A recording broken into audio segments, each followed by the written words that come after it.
바이든 미 대통령이 미 대선 3개월을 앞두고 민주당 대선 후보직에서 전격 사퇴하고 재선 도전을 공식 포기했습니다. 전현직 대통령 간의 리턴 매치로 진행됐던 미 대선 대결 구도가 급변하게 됐는데요. 바이든 대통령은 해리스 부통령을 민주당 대선 후보로 지지한다는 뜻을 밝히기도 했습니다. 네, 한편 공화당에서는 바이든의 현 대통령직 사임도 요구하고 나섰는데요. 관련 내용들 박원곤 이화여대 북한학과 교수와 함께 이야기 나눠보겠습니다. 어서 오십시오. 네, 안녕하세요. 네, 안녕하십니까. 자, 바이든 대통령이 오늘 새벽에 대선 후보직 사퇴 의사를 밝혔습니다. 저희도 속보도 그렇고 앞서 워싱턴에 나가 있는 현지 기자 연결해서 이야기 나눠봤는데 대선이 지금 100여일 앞으로 다가오지 않았습니까? 현직 대통령이 경선까지 치렀고 이제 전당대회를 앞두고 있는데 후보직에 사퇴한다? 전례를 찾아보기 좀 어려운 일이지 않습니까? 그렇습니다. 그런데 결국은 사퇴를 하네요.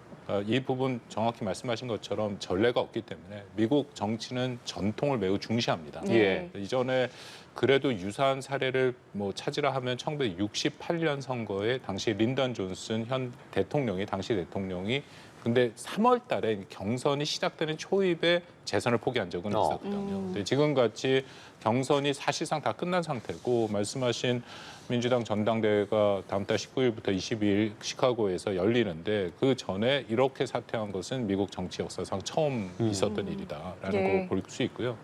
이유는 그간에 계속 방송에도 나왔습니다만 역시 그 1차 대선 토론 때 보여줬던 바이든의 어떻게 보면 굉장히 유약한 또 나이 드는 고령의 모습들 그리고 그 이후에 어떻게든지 바이든이 그것을 만회해 보려고 우리 대통령도 참여했던 나토 정상회의 끝나고 나서 기자회견을 생방송으로 했었잖아요. 네. 그때도 또 실수가 나왔어요. 그렇죠. 말실수가 있었죠. 네, 그 결정적으로 얼마 전에 그 트럼프 전 대통령 공화당 사회성 후보로 결정됐죠. 네. 트럼프에 대한 암살 시도 이후에 트럼프에 대한 방금 방송에도 나왔습니다만 리포트에 나왔습니다. 지지율의 상승 이제 그런 것들이 종합적으로 영향을 줬다라고 판단을 합니다. 그 사태와 관련해서 참 여러 가지 관측들이 있었습니다만은 말씀하신 것처럼 이런 적이 없었기 때문에 그것은 이제 가능성이 낮다라는 이제 사실은 이제 주된 평론이 좀 있었고 관측이 있었는데 어쨌든 예상을 깼고 또 하나 사실은 저는 개인적으로 좀 놀라웠던 것이 지금 미국이 일요일이잖아요. 근데 미국 일요일 오후에 성명을 통해서 발표했다라는 것도 상당히 좀 저한테는 개인적으로 좀 놀랍게 다가왔는데 이 부분은 좀 어떻게 보시는지요? 시간이 별로 없다라는 것을 현 바이든 대통령이 잘 아는 것이죠. 왜냐하면 이후에 해리스를 사실상 영어로 바이든의 표현하면 인도스했다라는 것은 후보로 제가 강력히 지지한다라는 걸 표명했는데 말씀을 나누겠습니다만 그 이후의 과정이 그렇게 녹록치 않습니다. 시간이 굉장히 부족한 것은 분명하고요. 그리고 그간에 지난 말씀드린 1차 대선 토론 이후에 지금까지 과정을 보면 민주당 의원에 제가 들어오기 직전까지 확인돼서 37명 정도 되는데 조 맨친이라고 민주당에 있다가 탈당한 상원 의원까지 하면 38명이 바이든 대통령의 사임을 요구를 했다. 이것도 전무후무한 일이고요. 결정적으로 방송에도 많이 나왔습니다만 민주당의 가장 중심 또 중요한 인사인 낸시 펠로시 전 하원 의장, 오바마 전 대통령까지도 나서서 바이든의 사퇴를 종용을 했다라는 것이고요. 특히 낸시 펠로시 하원 의장 같은 경우에는 바이든 대통령이 36년간 상원 의원을 하면서 대부분의 시간을 가장 우군으로서 같이 움직였는데 펠로시가 가서 바이든 대통령한테 조목조목 중요한 여론조사 결과를 다 설명을 했다라고 얘기를 하더라고요. 그래서 경합주 대여섯 개 주에서의 현재 바이든이 트럼프한테 밀리고 있는 것. 그거보다 더 중요한 것은 지난 2020년에 이겼던 이른바 경합주가 아닌 민주당이 승리했던 주에서조차도 이게 바이든이 흔들리고 있다라는 것. 그런 직접적인 수치를 얘기를 했고 또 오바마는 본인의 특성도 있습니다만 명확하게 얘기를 하지 않는 것. 그 명확하게 얘기를 하지 않는 것이 바이든에 대한 일종의 지지의 철회로 이렇게 읽힐 수 있는 그런 상황까지 간 것이죠. 그러니까 이런 것들이 전체가 지난 몇 주간 숨가쁘게 돌아갔고 결국은 바이든이 주말임에도 불구하고 사퇴를 표명할 수밖에 없었다라고 생각이 됩니다. 바이든 대통령에게 시간이 없었다. 지금 소셜미디어의 장문의 글을 통해서 어쨌든 사퇴 의사를 표명을 한 상황에서 이번 주 중에 대국민 연설을 하겠다고 했거든요. 그 이유는 좀 어떻게 받아들여야 될까요? 연설은 필요하죠. 방금 말씀하신 것처럼 SNS를 통해서 자신의 사퇴 의사를 했는데 여전히 코로나19에 걸려서 이건 격리 상태지 않습니까? 이런 중요한 문제는 더군다나 선거를 앞두고 있는 상황에서는 직접 대통령이 나와서 국민들한테 설명을 하는 것이 맞죠. 그게 미국의 전통이고 그런데 여러 가지 상황이 여의치 않고 그렇기 때문에 좀 더 자세하게 설명을 하겠다 얘기를 했고요.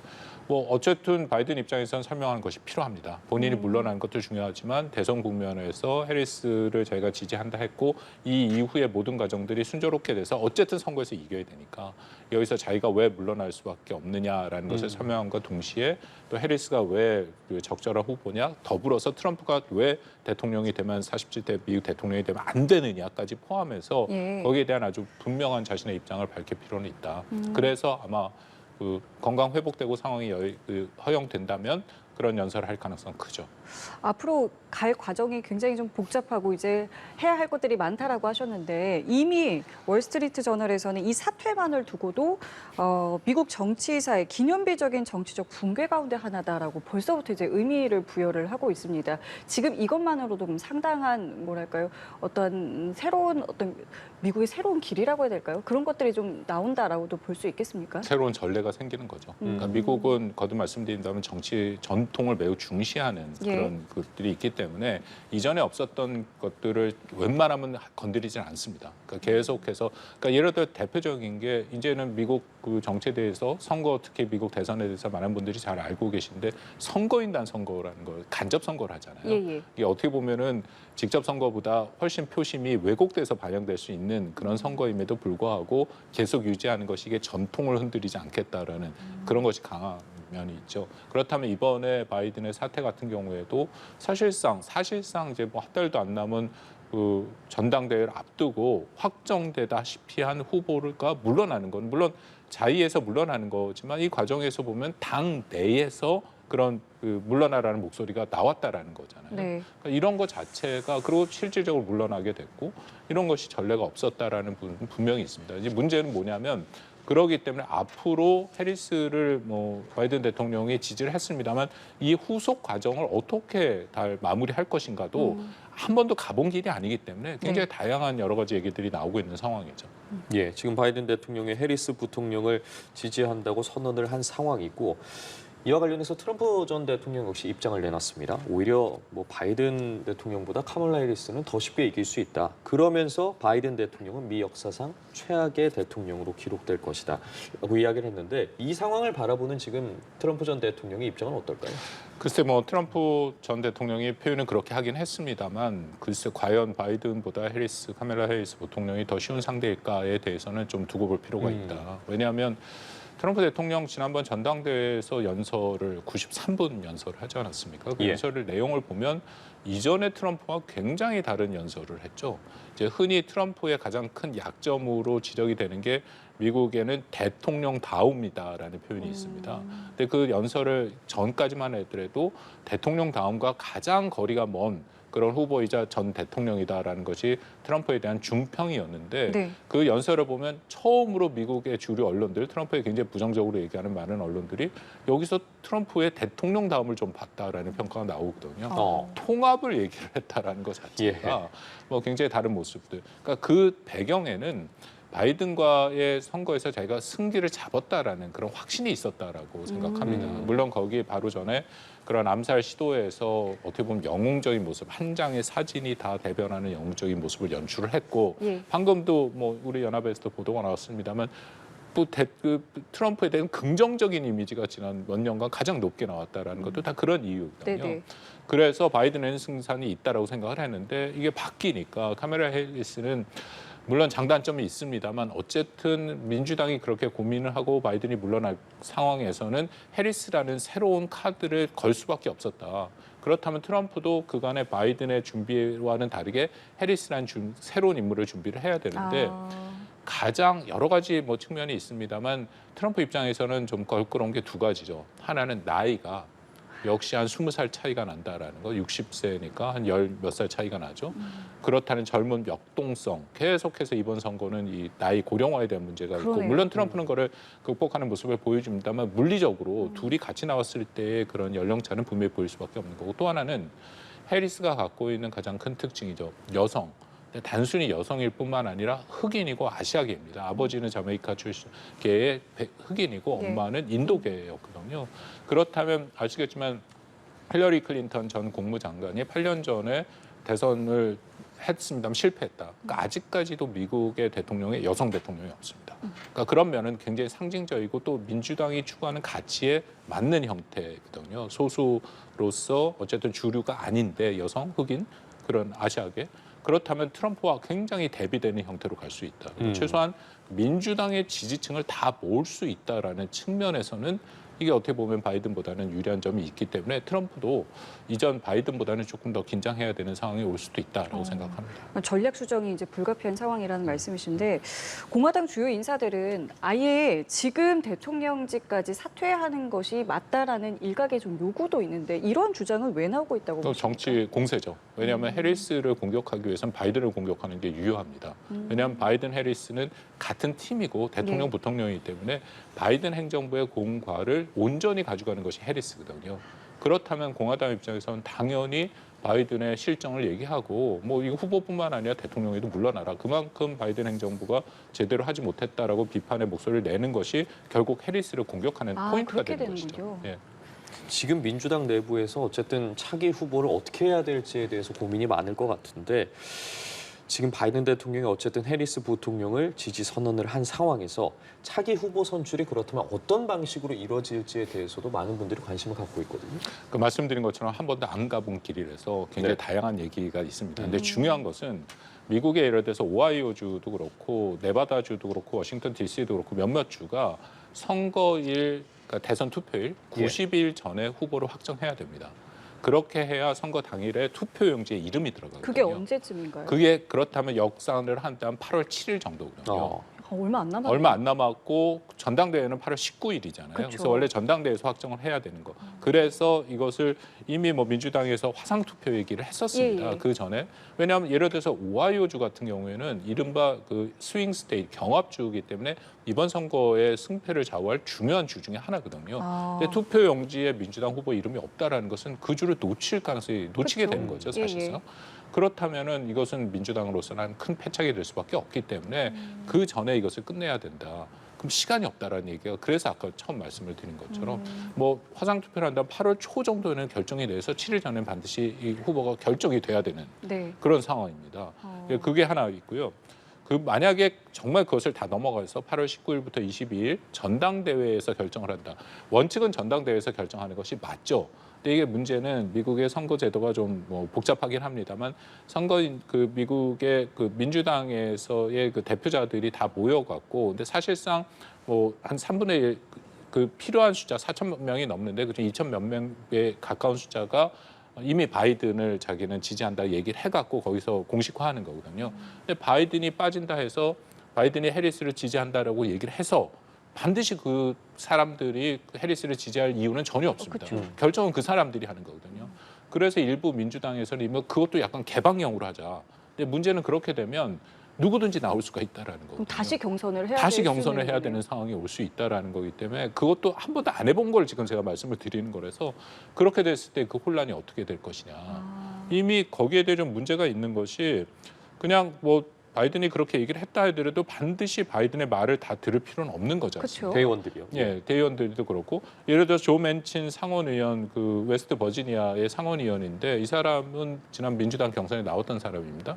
지금은 민주당을 탈당해서 그 무소속으로 남아있긴 한데 자기는 경선에 나가겠다는 얘기를 했어요. 몇 시간 전에. 예. 그 해리스를 안 된다라고 얘기를 하고 있고 또 공화당 내에서도 그런 얘기하는 의원들이 또 있습니다. 뭐 코르테즈 의원 AOC라고 불리는 뉴욕주 하원 의원 그 진보의 상징 같은 아이콘 같은 그 사람인데 그 사람도 내가 왜 꼭 해리스를 지지해야 되느냐. 물론 엘리자베스 워런 매사추세츠 상원 의원이고 굉장히 진보의 또 유명한 그 사람은 해리스를 지지한다고 얘기를 했습니다. 그러니까 그 말씀은 민주당 내에서도 아직은 여러 가지 목소리가 나오고 있다. 그러니까 이게 어떻게 전당대회까지 이전에 후보를 확정해야 될지 불확실성은 여전히 있다라고 보입니다. 시간은 한 달도 채 남지 않았는데. 한 달은커녕 지금 거의 그쵸. 뭐. 예. 이거는 누군가는 이제 정하게 되는 거잖아요. 이거 뭐 말씀하신 걸 들어봤을 때 정말 한 번도 가지 않은 길이기 때문에 이제 당내에서 이제부터 뭔가 논의가 있겠습니다만은 이런 이제 뭔가 경선으로 가게 될지 지명을 하게 될지 이런 것들은 어떤 그러니까 누군가의 주도하에 이제 정리해지는 겁니까? 중앙위원회 같은 것이 있죠. 예. 제가 정확한 명칭이 지금 생각이 안 나는데 어쨌든 민주당 내에서 이것을 결정하는 기구들이 있습니다. 그렇게 해서 전당대회를 다 운영하고 거기에 중심적인 것을 하고 있고 아마 지금 굉장히 많은 얘기들이 다 지금 진행이 되고 있는 그런 상황인데 네. 중요한 것은 바이든 대통령도 그러기 때문에 빨리 발표를 할 수밖에 없었다. 아. 그래서 발표를 해야 그 다음 단계 더군다나 이제 해리스라고 분명히 얘기를 했으니까 해리스가 정상적으로 후보가 선출될 수 있는 그 과정들을 빨리 확정을 해야 되고 당연히 거기에 대해 방금 말씀드린 여러 가지 목소리가 나올 수는 있지만 제가 좀 조심스럽게 말씀을 드립니다만 결국 해리스로 될 수밖에 없지 않을까. 그러니까 만약에 얘기예요? 이렇게 말씀드린 것처럼 8월 초까지 결정을 해야 되는 상황이고 나머지 후보들이라고 얘기되는 사람들 몇몇을 보면 네. 뭐 그 사람들이 능력이 없는 것은 아니지만 역시 과연 트럼프를 상대로 할 만한 전국적 지명도가 있고 그만큼 검증된 인물들인가. 예를 들어서 뭐 흔히 말하는 민주당 출신의 3명의 젊은 50대 주지사 그룹들이 있습니다. 예. 다음번 차세대 지도자라고 얘기되는 사람들.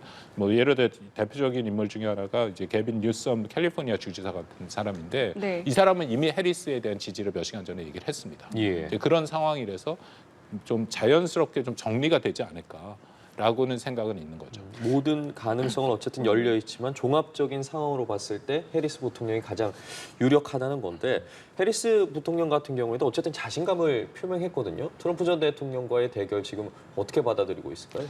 뭐 본인도 알게 모르게 좀 준비를 하고 있었겠죠. 예, 왜냐하면 바이든 대통령의 고령 이슈가 계속 문제가 됐고 그리고 보통 부통령이라는 직위를 갖기 시작한 사람들의 다수는 다음번 대선을 생각을 합니다.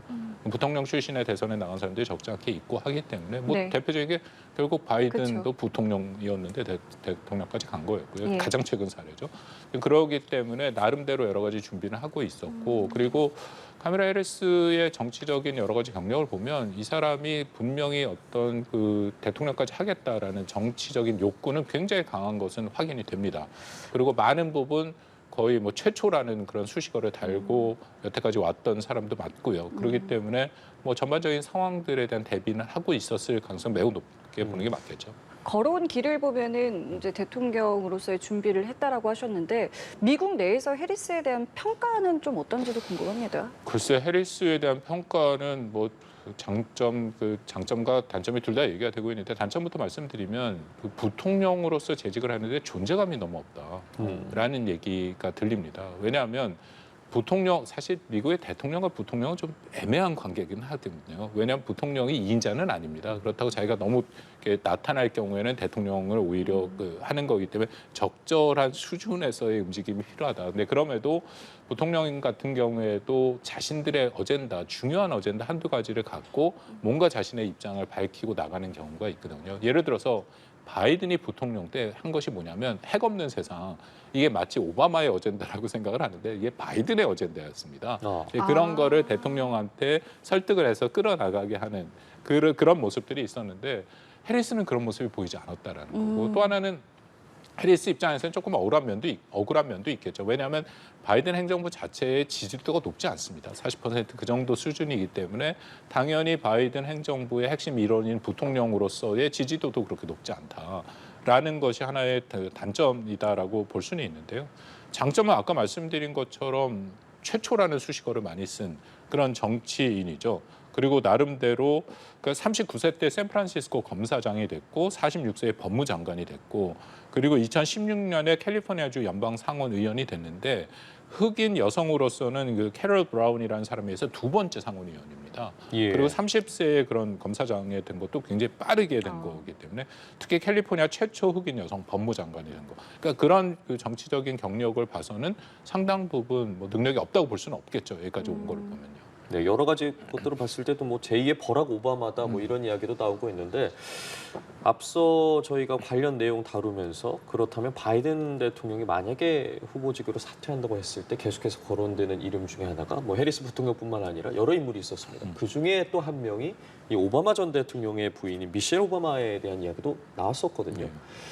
뭐 자이든 타이든 계속해서 그 이름이 거론이 됐었는데 실제 등판할 가능성에 대해서는 어느 정도로 보세요? 글쎄요, 뭐 미셸 오바마가 계속 얘기되는 건 몇 가지 이유가 있습니다만 여전히 굉장히 높은 지지를 받고 있다. 근데 미셸 오바마는 정치인은 아니지 않습니까? 오바마의 부인으로 영부인으로 역할을 했음에도 불구하고 그 모든 기간 동안 자신이 보여준 여러 가지 업적들이 있습니다. 정체성도 확실하고 가치도 보여주고 그래서 여전히 미국민들 특히 민주당의 높은 지지를 받고 있고 실질적으로 트럼프와 미셸 오바마의 양자 대결을 상정한 여론조사를 보면 훨씬 더 거의 두 자릿수 가깝게 그 미셸 오바마가 앞서는 게 나오거든요. 그렇기 때문에 민주당 지지층에서는 계속 미셸 오바마를 소환해내긴 하는데 그래서 제가 조심스럽긴 합니다만 본인이 안 하겠다라고 너무나도 명백하게 입장을 여러 번 표명을 했기 때문에 예. 이런 상황에서 과연 들어올 것인가 하는 것은 상당히 의문이 있긴 합니다. 예, 그 아직 뭐 이게 불과 이제 이 의사가 나온 게 얼마 안 됐기 때문에 뭐 계속해서 지금 속보가 좀 나오고 있는 상황이긴 합니다만은 민주당 당내 이제 핵심 인사들이 해리스 부통령에 대한 어떤 지지 선언을 하지 않은 것도 지금까지는 좀 눈에 띄는 대목인 것 같은데 뭐 일단은 지금 시간이 너무 촉박하기 때문에 경선까지 가지 않을 가능성이 높다라고는 하셨지만 아까 말씀하신 것처럼 누군가 어떤 주지사가 나는 한번 도전해보겠다 이런 목소리가 나온다면 또 얘기가 달라질 수도 있는 부분일 것 같은데 당내에 좀 유력한 인사들이 있다면 또 어떤 인물들이 있겠습니까? 글쎄 뭐 한 3명 정도, 3-4명이 있는데요. 또 하나 아까 말씀드린 게리 뉴섬 예. 주지사, 캘리포니아 주지사 이 사람은 이미 이제 해리스 지원을 예, 예. 해버렸어, 지지를 해버려서 뭐 가능성이 없고 아마 이 순간에도 지금 굉장히 바뀌고 있기 때문에 제가 정확히 말씀을 드렸다가 이미 지지 선언을 했을 수도 있는데요. 그레첸 휘트머라는 미시간 주지사가 있습니다. 이 사람도 굉장히 나름대로 명망이 있는 그 백인 여성입니다. 백인 여성이 50대고요. 그리고 이게 미시간이라는 게 상징적인 또 의미가 있거든요. 경합주 중에 하나입니다. 특히 미시간주가 이른바 쇠락한 공업적 이 지역을 갖고 가는 게 이번 선거의 경합주 중에서도 굉장히 중요한 의미를 갖고 예. 있는 주기 때문에 여기 주지사면 아무래도 유리할 수 있다라는 것은 분명하고 또 경제 측면에서 민주당인데도 굉장히 그 기업적인 측면이 있습니다. 물론 나머지 이슈, 임신 문제, 중절 문제라든지 총기 문제에서는 당연히 민주당의 진보적인 입장을 보이고 있죠. 그래서 뭐 얘기되고 있는 사람 중에 하나다라고 판단이 되고 또 조시 샤피로 펜실바니아 주지사도 좀 얘기가 되고 있고 이분은 더 많이 들어보세요. 피트 부티지지 교통부 장관 얘기도 나오는데 현 장관이죠. 이 가능성은 좀 커 보이진 않습니다. 왜냐하면 현직 강요인데 어쨌든 바이든 대통령이 임명한 강요지 않습니까? 근데 바이든 대통령은 해리스 부통령을 지지 선언을 했는데 현 정부의 강요가 거기에 대응으로 나온다라는 것은 정부 내에서의 어떤 갈등의 모습이 있거든요. 교통 정리가 안 돼요. 그렇기 때문에 그래서 가능성이 커 보이진 않고 그 말씀드린 그 정도 수준이지 않을까.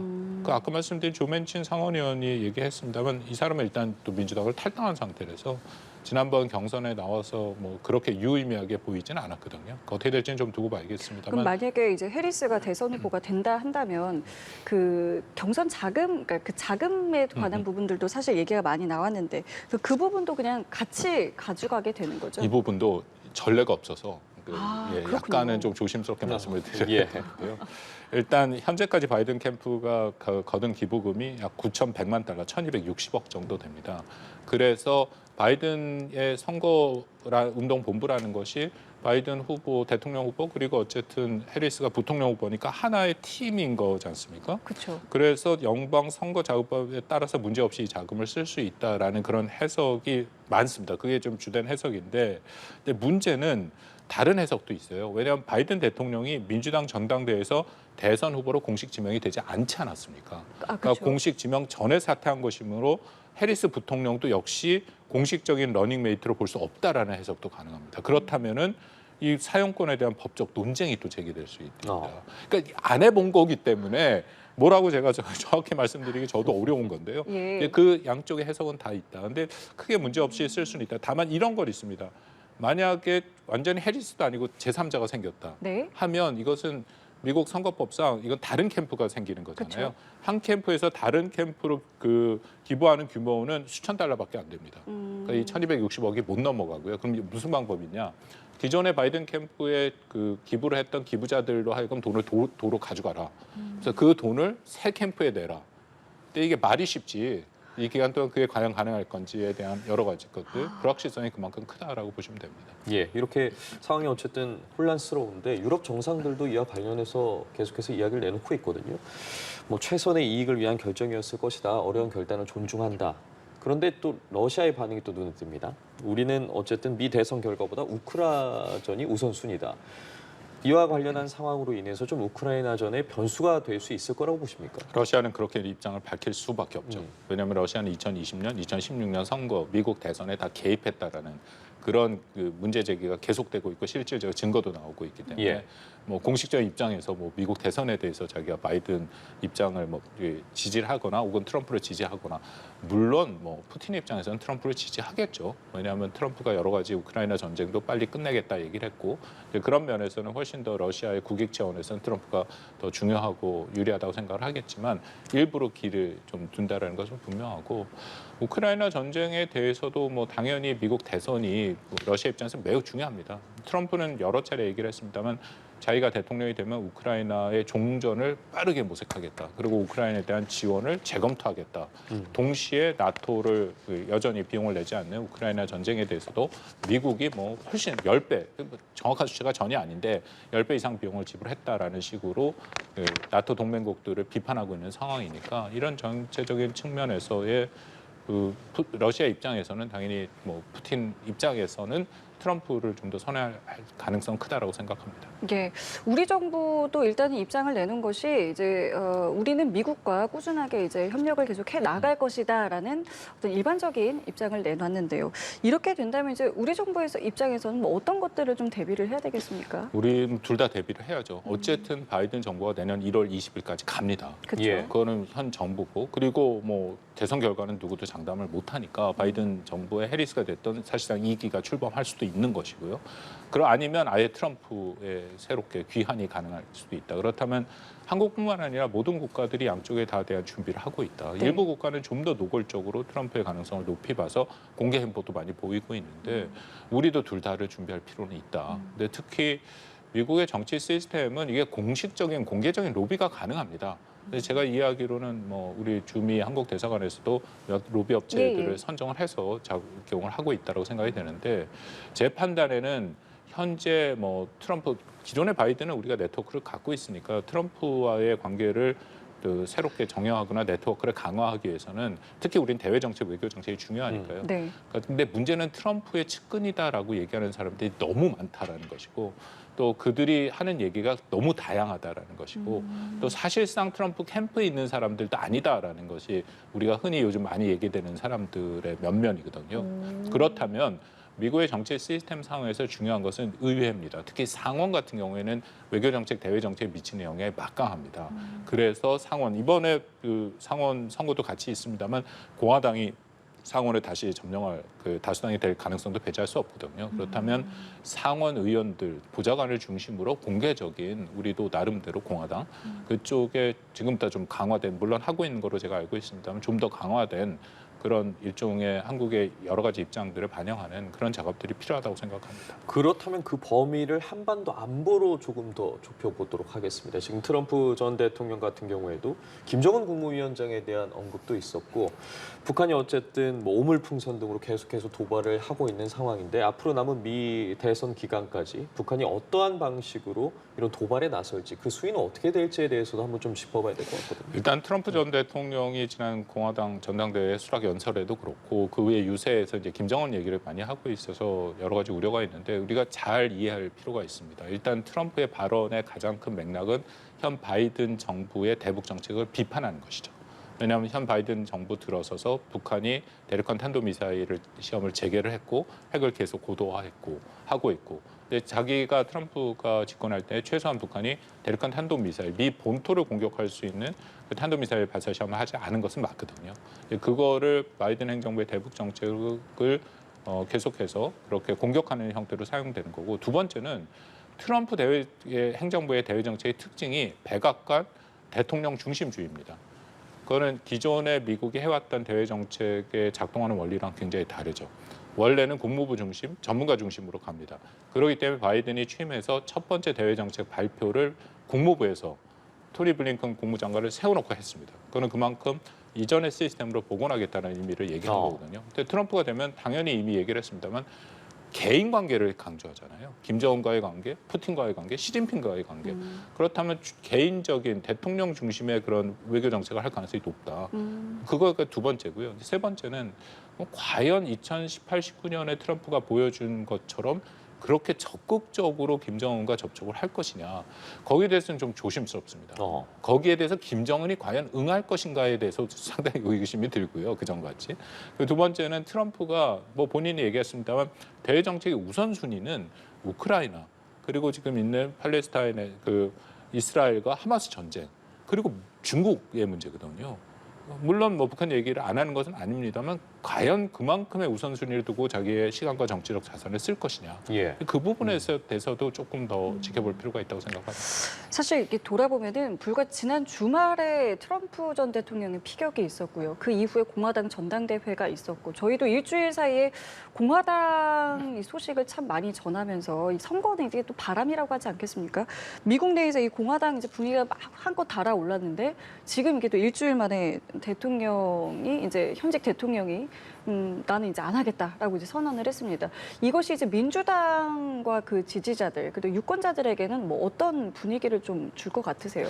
그 여론조사가 나왔습니다만 바이든이 아까 우리 말씀 나눈 1차 그 대선 토론 이후에 민주당 지지층조차도 제가 정확한 수치가 기억이 안 납니다. 50% 이상이 후보 교체에 대해 지지를 하는 그런 상황이었기 때문에 왜냐하면 민주당 입장에서도 바이든 현 대통령을 지지를 하긴 합니다만 더 중요한 것은 선거에서 승리하는 것이죠. 그러기 위해서는 현 바이든 대통령으로는 안 된다라는 그런 판단들을 하고 있는 것은 분명하고 아까 잠깐 말씀을 나눴습니다만 해리스의 등장이라는 것은 이번 선거에 여러 가지 변수가 있습니다만 제가 주목해서 보고 있는 변수 중에 하나가 유능함이라는 변수입니다. 영어로 컴피턴스라고 해서 그걸 미국 유권자들을 상대로 설문조사를 하거든요. 예. 그 컴피턴스에는 그 연령도 있습니다. 나이, 그게 핵심 변수로 작동을 합니다. 근데 이게 왜 중요하냐면 2010년 대선 때는 바이든이 트럼프보다 10% 더 유능하다라는 답변이 나왔습니다. 평균적으로. 근데 이번 2024년 선거에는 오히려 두 자릿수, 거의 20% 가깝게 트럼프가 더 유능하다.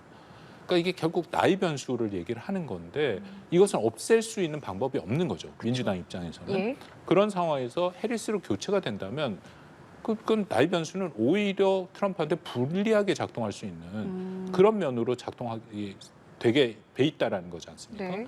근데 그런 면에서의 선거판에서 과연 그것이 얼마만큼 중요하게 앞으로 변수로 작동을 할지도 좀 우리가 유심히 지켜볼 필요는 있다라고 생각합니다. 예, 알겠습니다. 오늘 새벽 바이든 대통령의 대선 후보직 사퇴와 관련해서 박원곤 이화여대 북한학과 교수와 함께 이야기 나눠봤습니다. 말씀 고맙습니다. 감사합니다.